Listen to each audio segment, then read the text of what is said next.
Hello dear students, welcome back to our channel all about NCERT. I hope that you all are fine and doing well in your studies as well. तो जैसा कि dear student आप सभी लोग जानते हो कि कोई भी टॉपिक होता है जब तक हम उसे रिवाइज नहीं करते हैं तो हम लोग कोई टॉपिक होता है, आप मान लो कि आप लोग साइंस का कोई चैप्टर पढ़ रहे हो। अगर आपने बहुत ही मन से पढ़ा है तब तो सही है, ठीक है, लेकिन आपको हर चीज़ को समय समय पर रिवाइज करना होता है। बिना रिवाइज करे कोई चीज़ नहीं आती है। ऐसे ही हमने अपने साइंस में भी किया था। सारे चैप्टर कंप्लीट करने के बाद मैं धीरे धीरे हर चैप्टर का रिवीजन करती। इस वीडियो में से हम लोग अपने हर चैप्टर को स्टार्टिंग से एक बार सारे चैप्टरों का रिवीजन करने वाले हैं। तो सबसे पहली शुरुआत मैं कर रही हूँ रेशनल नंबर से। तो ये होने वाला है आपका पूरा विंटर वेकेशन कैंप, जिसमें हम अब लोग आपको मैथमेटिक्स का full syllabus in winter vacations में ही करवाने वाले हैं, इनका फुल रिवीजन। तो ये जो आपका विंटर वेकेशन कैंप है ये बहुत ही ज़्यादा आपके लिए इम्पोर्टेंट रहने वाला है। तो ये जो है आपको हर रोज़ जो है वीडियोस मिलेंगे। 4 बजे आपके जो है वीडियो अपलोड हो जाएंगे चैनल में। रोज़ आपको मैथमेटिक्स का एक वीडियो मिलेगा। तो ये कैंप जो है बहुत ही ज़्यादा आपके लिए फ़ायदेमंद है, तो इसलिए ये जो वीडियो होने वाला है ये भी आपके लिए बहुत फ़ायदेमंद है। और ये कैंप में अगर आप लोग अभी तक अपने हमारे चैनल को सब्सक्राइब नहीं करें हैं तो फटाफट सब्सक्राइब कर दो, क्योंकि विंटर वेकेशन कैंप और भी सब्जेक्ट के लिए जल्दी ही अवेलेबल हो जाएगा। तो चलिए स्टार्ट करते हैं रेशनल नंबर। तो रेशनल नंबर में हमने बहुत सारी चीज़ें पढ़ी थी, आपको भी पता है। मैं डायरेक्टली एक्सरसाइज में मूव नहीं कर रही हूँ, मैं एग्जाम्पल्स से लेकर एक्सरसाइज में आपके साथ ही जाऊँगी, ठीक है। और उसी से हमारे कोर टॉपिक भी जो है धीरे धीरे रिवाइज हो जाएंगे, ठीक है। देखो डियर स्टूडेंट, एग्जाम्पल नंबर 1 आपका क्या कह रहा है। यहाँ पे आपका एग्जाम्पल नंबर 1,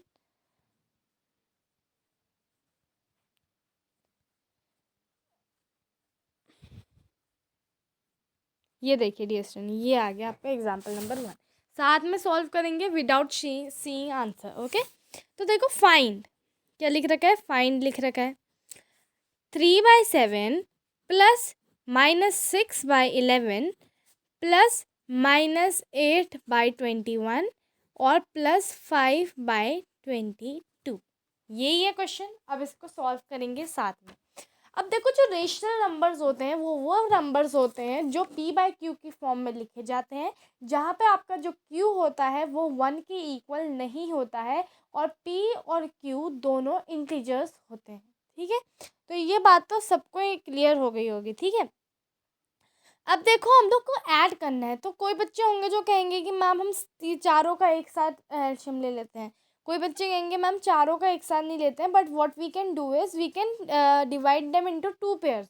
हम लोग दो दो पेयर्स में बांट लेते हैं और फिर पेयर में जो जो है वो एल्शियम निकाल के करते हैं। और कोई बच्चे जो बहुत ही ज़्यादा स्मार्ट होंगे वो सोचेंगे कि मैम ये देखते हैं कि सिमिलैरिटी कैसे है, मतलब हम लोग पेयर भी बना रहे हैं तो सिमिलैरिटी वाले पेयर बनाते हैं। यानी कि जैसे 7 है तो 21 जो है 7 की टेबल में ही आता है, 11 की टेबल में ही 22 आता है। तो ऐसे करके पेयर बनाते हैं। तो यस जी स्टूडेंट, मैं भी आपको ऐसे ही सिंपलेस्ट मेथड से करवाती हूँ। तो इसका आंसर में हम लोग क्या करेंगे, पेयर बनाएंगे। 2 पेयर बनाओगे, इससे आपका काम काफ़ी आसान हो जाएगा। आप लोग तीनों मेथड में से कोई भी मेथड में कर सकते हो, बट मेरी जॉब है कि आपको आपके लिए सम ईजी बनाना है। तो इसलिए मैं आपको सबसे ईजी बताती हूँ मेथड। तो वो यही है कि हम लोग सिमिलैरिटी देखेंगे, ठीक है। जैसे 3/7 है तो इसके साथ मैंने पेयर लिया -8/21 का।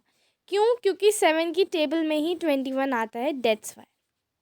इसीलिए ऐसे ही करके मैं दूसरा पेयर बना लूँगी -6/11 प्लस 5/22, ठीक है। तो ऐसे करके मैंने बना ली हैं 2 पेयर्स। तो ये तो हो गया होगा आपको कंफर्म। अब देखो डियर स्टूडेंट, 2 पेयर बनाने के बाद अब हमें इन दोनों पेयर को अलग अलग करके इनका आंसर निकालना है। Then what we have to do is we have to just add the full sum. फिर हमें पूरे दोनों पेयर में जो भी आंसर निकला उन दोनों को ऐड करना है। अब देखो 7 और 21 दोनों का एल्शियम निकाल लो। 21 का एल्शियम निकालते हैं, 7 और 21 का। तो ये कितना आएगा, ये आएगा आपका 21 ही आएगा। तो 21 यहाँ पे मैंने लिख दिया। अब देखो 7 की टेबल में 21 आता है 3 में, तो ऊपर न्यूमरेटर को भी 3 से मल्टीप्लाई करोगे जो कि हो जाएगा 9 प्लस -8। तो अब देखो plus minus becomes minus, so 9 minus 8 is equal to 1/21। तो यहाँ पे तो पहला आंसर हमें निकल गया है 1/21। ऐसे ही देखो -6/11 प्लस 5/22, तो इन दोनों में भी एलशियम निकाल देते हैं। And what will be the एलशियम? यस, सो एलशियम विल बी नथिंग बट आपका एलशियम होगा 22 ही। तो यहाँ पे मैंने 22 को ले लिया है नीचे। अब आपको पता है कि 11 की टेबल में 22 आता है 2 ज़ा में, तो that means numerator will be also multiplied by the 2। तो यहाँ पे -6 मल्टीप्लाई बाय 2 इज -12। तो -12 प्लस 5। अब मैंने क्यों कहा 22? देखो 11 की टेबल में 22 आता है 2 ज़ा में। अब देखो 22 ही एलशियम है, तो 22 की टेबल में 22 कितने ज़ा में आता है? 1 ज़ा में आता है। So that means that 5 multiply by 1 which is 5। That's why मैं इसके लिए नहीं बोला, ठीक है।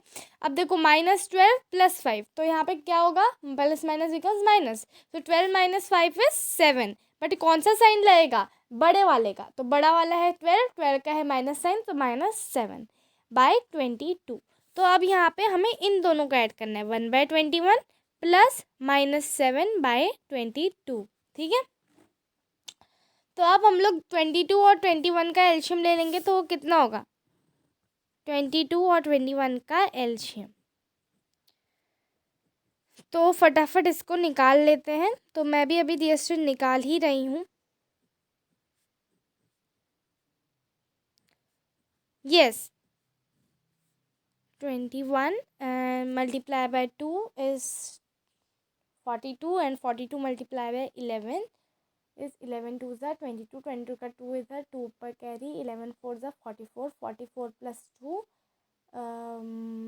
46। तो ये हो जाएगा 462। तो ये तो आ गया है इसका एलशियम, ठीक है।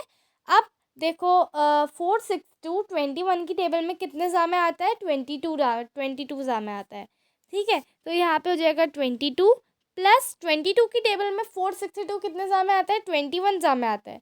सो 7 मल्टीप्लाई बाय 21 कितना होगा? 7 1 ज़ा 7, 7 2 ज़ा 7 2 ज़ा कितना होता है डिस्टेंस? 14, ठीक है। 7, तो ये हो जाएगा 147। तो यहाँ पे आ जाएगा -147। अब देखो प्लस माइनस बिकम्स माइनस, तो यहाँ पे 147 -22 कितना होगा? 125। कौन सा साइन रहेगा? बड़े वाले का, जो कि है माइनस। तो -125/462।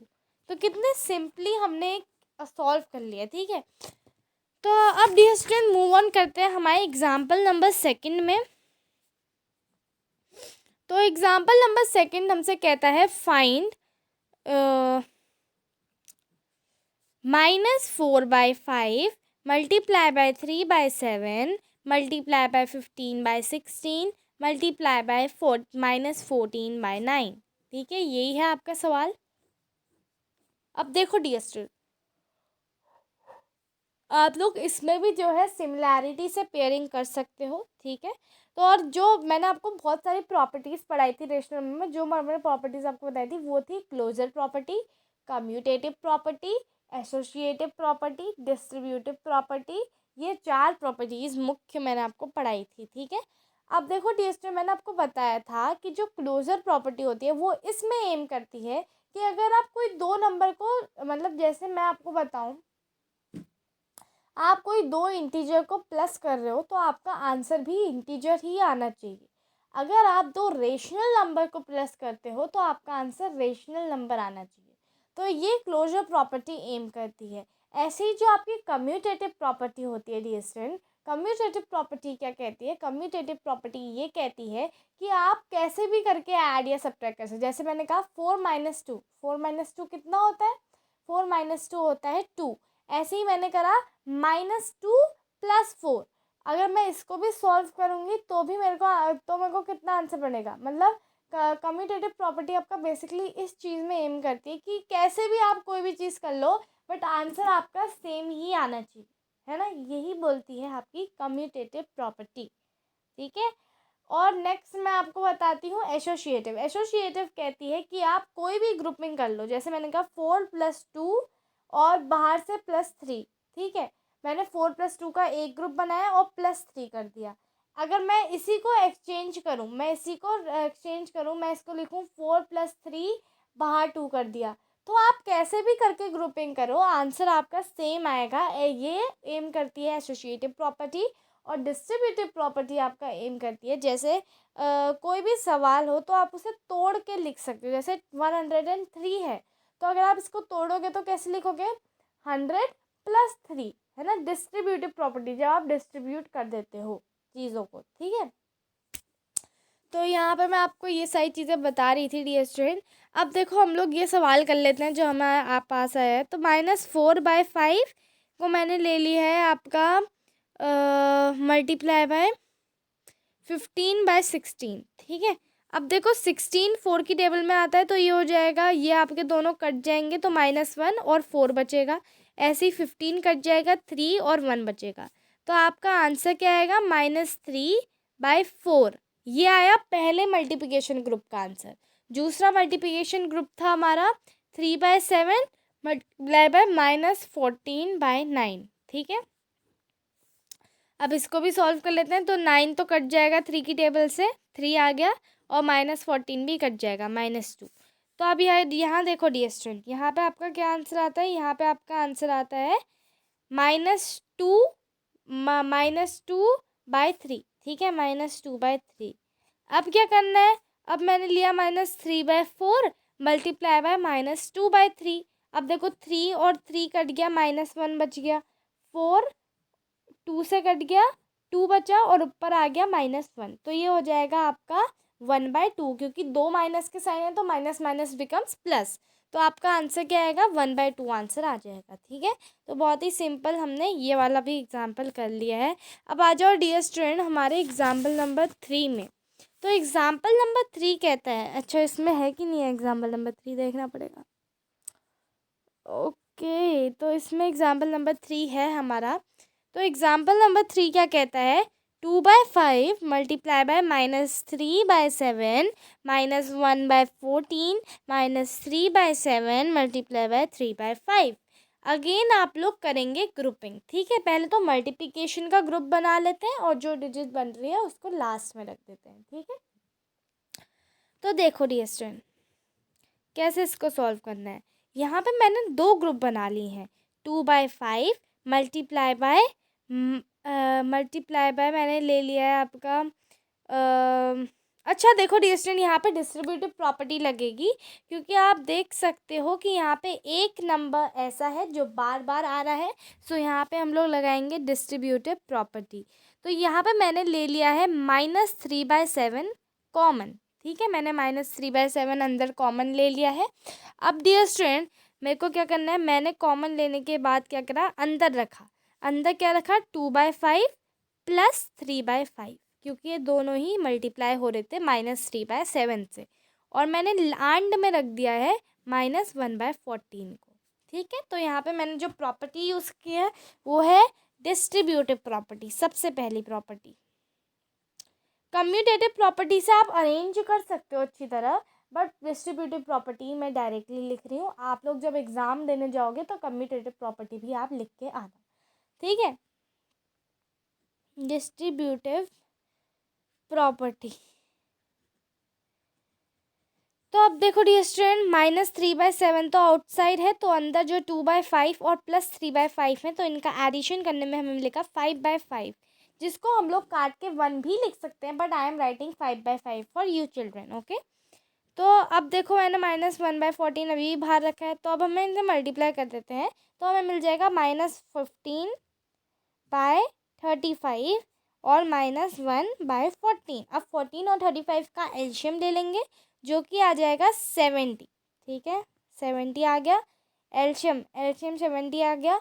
उसके बाद फिर देखो -15 और 1 है। अब देखो 35 की टेबल में 70 कितने जा में आता है, 35 की टेबल में जो 70 है वो आपका आता है डियर स्टूडेंट 2 जा में। तो यहाँ पे आप लोग 2 से मल्टीप्लाई करोगे तो आपको मिलेगा -30।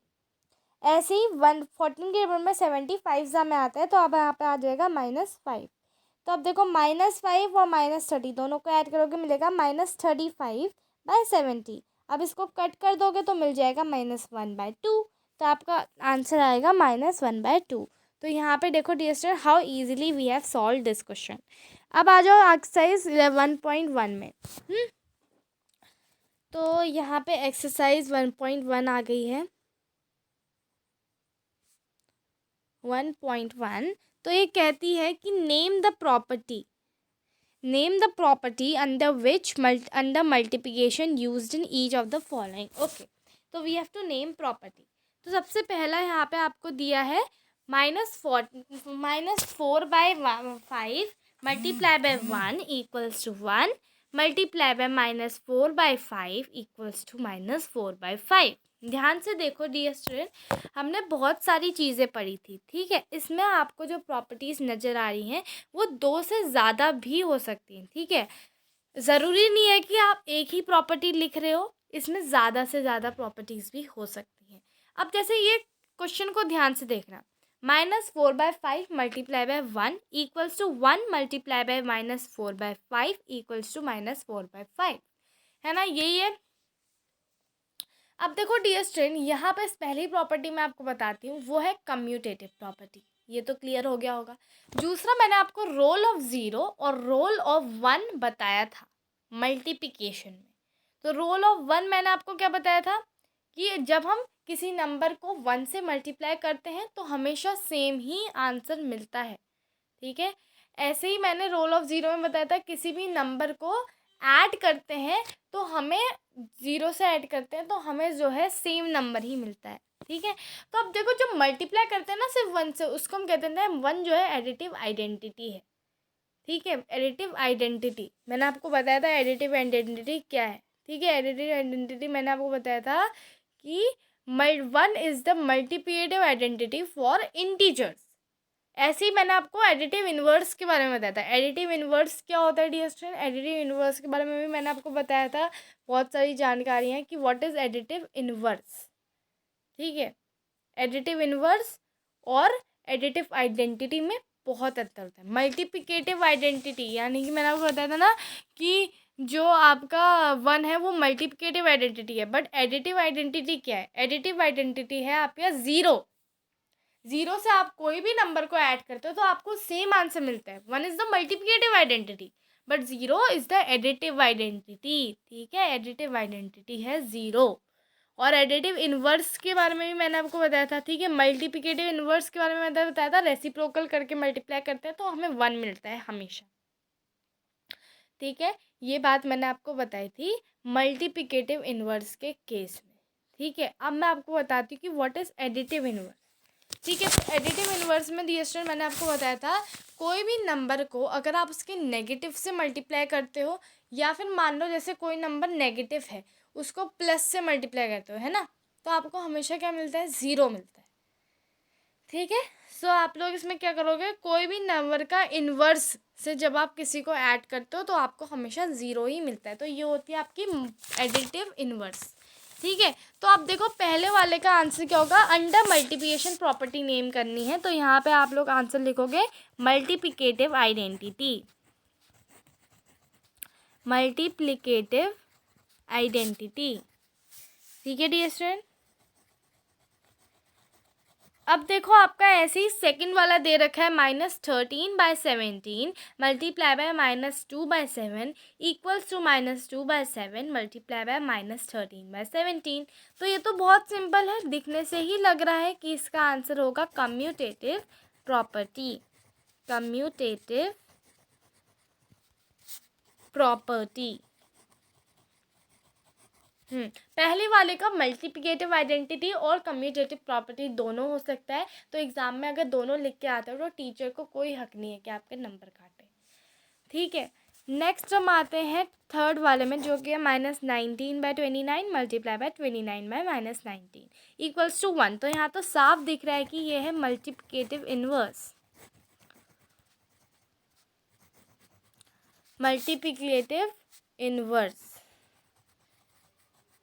अब देखो डियर स्टूडेंट, नेक्स्ट है tell what property allows you to compute, क्या कंप्यूट करना है, -3 -1/3 multiply by 6 multiply by 4/3 as 1/3 multiply by 6 multiply by 4/3। जैसे कि मैंने आपको बताया था कि आप कैसे भी ग्रुप कर सकते हो बट आपका आंसर सेम आएगा। तो ये होती है एसोसिएटिव प्रॉपर्टी, ठीक है, एसोसिएटिव प्रॉपर्टी। ठीक है, अब नेक्स्ट आपका आता है थर्ड वाला क्वेश्चन। थर्ड वाला क्वेश्चन हमसे कहता है the product of two rational number is always a rational number. तो ये तो बहुत ही सिंपल था और ये एक्सरसाइज हमने कंप्लीट कर ली है इसी के साथ। अब यहाँ पे आगे चलते हैं और कुछ और एग्जांपल करते हैं, बट यहाँ मैं क्या देखती हूँ, ये चैप्टर ही फिनिश हो गया है। तो रेशनल नंबर बेसिकली डियर इतना सही चैप्टर था। आपकी जो प्रीवियस एनसीईआरटी की बुक थी उसमें बहुत सारे क्वेश्चंस थे, बट अभी की फ़िलहाल जो नई बुक है इसमें बिल्कुल क्वेश्चंस नहीं है। तो चैप्टर यहीं पे फिनिश होता है। वीडियो अच्छी लगी हो तो लाइक, सब्सक्राइब और शेयर ज़रूर करना।